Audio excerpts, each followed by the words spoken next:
les propos, il disait: Allah a examiné les cœurs de ses serviteurs et il a choisi Muhammad alayhi salatu wa salam, puis il l'a envoyé avec son message. Il a trouvé que le cœur le plus pur et le plus digne de recevoir son message était celui de Muhammad alayhi salatu wa salam. Ensuite, il a observé les cœurs des serviteurs et il a choisi pour lui des compagnons. Les compagnons sont choisis parmi les hommes au cœur les plus purs.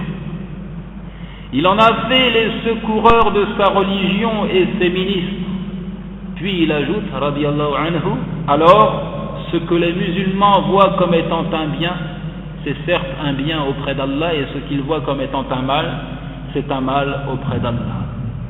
On comprend clairement que les musulmans s'appliquent ici aux compagnons de manière spécifique, non pas à l'ensemble de la communauté, non pas à tout un chacun, l'ignorant et le savant, le couturier, le boutiquier et le juge, non. Ce récit donc ne peut soutenir l'idée d'une bonne innovation, c'est plutôt une allusion au consensus des érudits de la communauté. Effectivement, si la communauté est unanime sur un point, alors c'est une vérité. Il disait alayhi salatu wa salam: la tajtami'u ummati ala dalalah. Ma communauté ne peut s'accorder sur une erreur.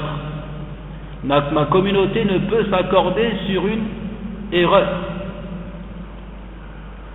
En ce qui concerne la célébration de la naissance du prophète alayhi salatu wa salam, le moins que l'on puisse dire, c'est qu'il n'y a pas consensus.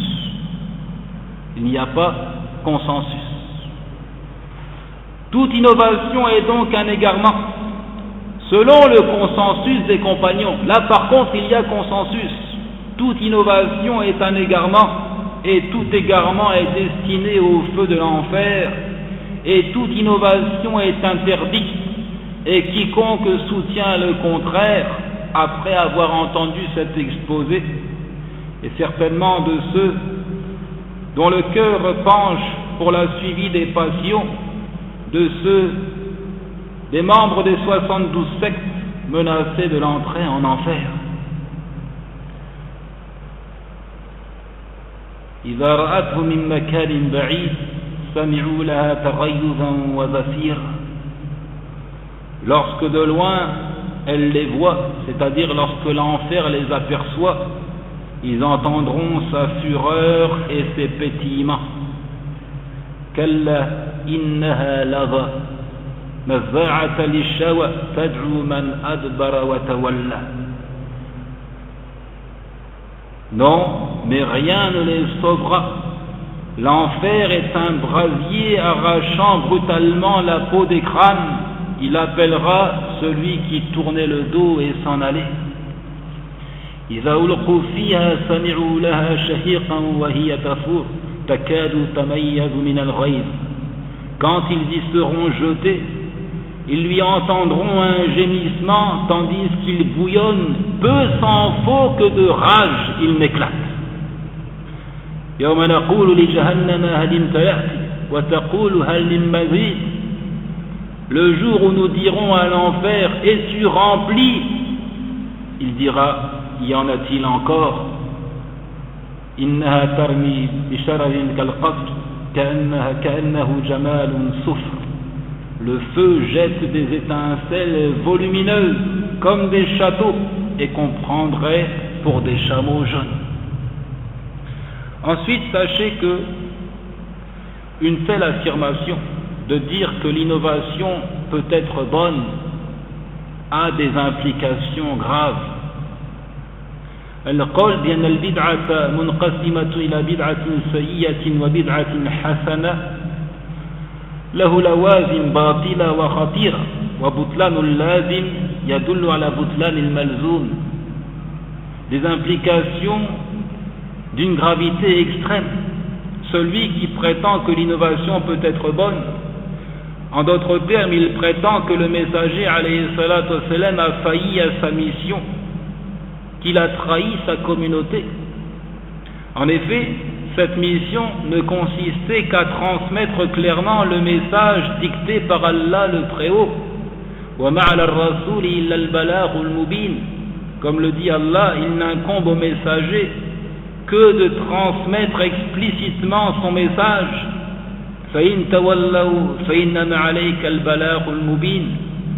Et s'ils se détournent, il ne t'incombe que la communication claire. وَأَطِيعُوا اللَّهَ وَأَطِيعُوا الرَّسُولَ فَإِن تَوَلَّيْتُمْ فَإِنَّمَا عَلَى رَسُولِنَا الْبَلَاغُ الْمُبِينُ.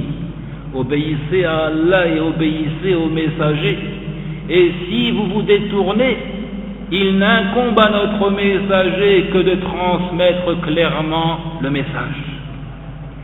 Ainsi, l'innovateur exprime de manière consciente ou inconsciente que le messager alayhi salatu wassalam n'a pas transmis tout ce qui a été descendu de la part de son Seigneur.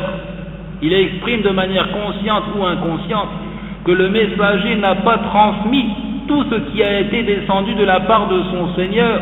Allah dit Ya ayyuha ar-rasul balligh ma unzila ilayka min rabbik fa in lam taf'al fama ballaghta risalata. Ô messager, transmets ce qui t'a été descendu de la part de ton Seigneur. Si tu ne le faisais pas, alors tu n'aurais pas communiqué son message. Ainsi, il y aurait des œuvres restées cachées ou ignorées par le prophète et ses compagnons, des œuvres qui permettent pourtant d'acquérir l'agrément d'Allah. Ça, c'est une des implications de la soutenance à l'innovation. Il y aurait des œuvres qui permettent de se rapprocher d'Allah et qui sont restées cachées au prophète alayhi salatu wassalam et ses compagnons. N'est-ce pas là le démenti de la parole du Très-Haut? Al-yawma akmaltu lakum dinakum wa atmamtu alaykum ni'mati wa raditu lakum al-islam dina. N'est-ce pas là le démenti de la parole du Très-Haut? Aujourd'hui, j'ai parachevé pour vous votre religion et accompli sur vous mon bienfait et j'agrée pour vous l'islam comme religion. Ce jour d'aujourd'hui, cité dans ce verset, est bien connu. فعند أحمد جاء رجل من اليهود إلى عمر بن الخطاب فقال يا أمير المؤمنين إنكم تقرؤون آية في كتابكم لو علينا معشر اليهود نزلت لاتخذنا ذلك اليوم عيدا. قال وأي آية؟ قال قالوا اليوم أكملت لكم دينكم. فقال عمر والله إني لا أعلم اليوم الذي نزلت على رسول الله صلى الله عليه وسلم والساعة التي نزلت فيها على رسول الله عشية عرفات في يوم جمعة يعني في حجة الوداع. رواه البخاري ومسلم أيضا. Dans le récit rapporté par Ahmed, qu'un homme de parmi les Juifs vint à Umar ibn al-Khattab et il lui dit: Ô prince des croyants, vous récitez un verset dans votre livre qui, s'il avait été descendu sur nous, nous les Juifs, alors nous l'aurions pris pour jour de fête. Il dit: et quel verset? Il récita: aujourd'hui j'ai parachevé pour vous votre religion. Umar s'écria: par Allah, je connais avec exactitude le jour et l'heure durant lesquels il a été descendu sur le messager d'Allah sallallahu alayhi wa sallam, dans la soirée du jour de Arafat correspondant à un vendredi, c'est-à-dire durant le pèlerinage d'adieu, le jour de Arafat durant le pèlerinage d'adieu. Ce récit est très important. Il nous indique que le jour d'aujourd'hui signalé par le verset est connu des musulmans et que la religion est donc parachevée du vivant du prophète alayhi salatu wassalam. Sous-entendu, il n'y a rien à ajouter à cette religion. Ce récit nous indique aussi le fait que de prendre pour fête un jour qui n'a pourtant pas été désigné comme tel par Allah et son messager, ça revient en fait à imiter les gens du livre. On voit ici ce juif qui dit Lattakhadnahu Eid. Si c'est sur nous qu'il avait été descendu, nous l'aurions pris pour jour de fête. Mais les musulmans, eux, ne prennent pour jour de fête que ce qui a été désigné comme tel par Allah et son messager. Et les musulmans n'ont que deux fêtes annuelles, Eid al-Fitr ou Eid al-Adha. La fête de la rupture du jeûne de Ramadan et la fête du sacrifice.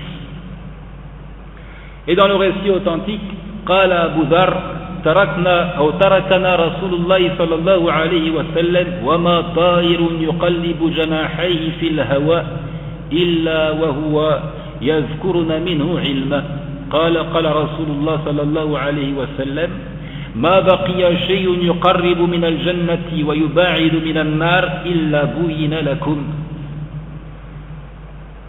La traduction après l'appel.